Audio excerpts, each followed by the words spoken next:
Makatawa malanggi ko niya aning uban. Oh. Tudugid pang kuskus sa ilang nawong kay para gid sila nga magputi, mukinis, guwapa. Na para kuno ang ilang asawa magpanilap sa ila, dili na gid kailangan mo muligi sa uban babae sa kay sa ila na lang gid pini magtutok-tutok.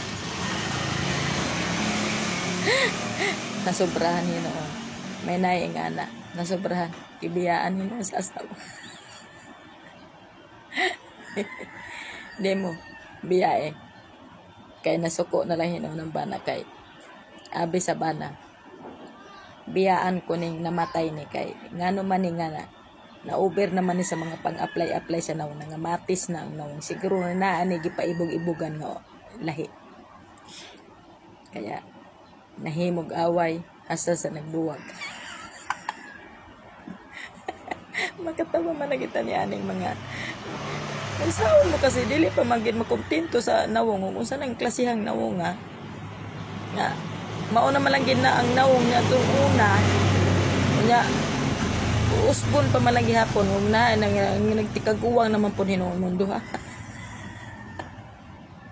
Ako yung ginoo ko kaya mo na hinoona ron kaya kamo ayaw gid intaw mo papag buhato simple lang ba ayaw nga nang naharos nanugo na ang nawong ukoy unya ka na todo pahinar masig perting buuta sa short isulot kaya pertigi sukuha sa bana nangimon og samot kay ngano nga ingana naman ang imong mga aura karon usa ka may gipaibog-ibogan ka. ako ra gid tawo nga simple lang gid ko di na ako kailangan nga magpa itos sa kanang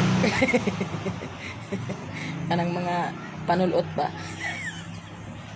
kanang murag tikabuto na ang short sa kaguot isulot lagi hapon kaya para ko nyari ibog-ibog ba para ko do dahilan di para dili biyaan sa asawa hindi ganon.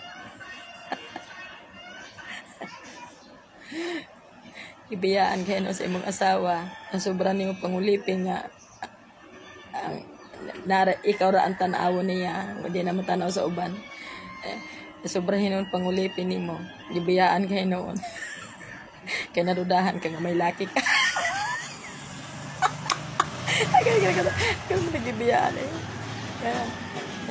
ayan kaya mo na sa nanauban nga grabe gito do makapahinar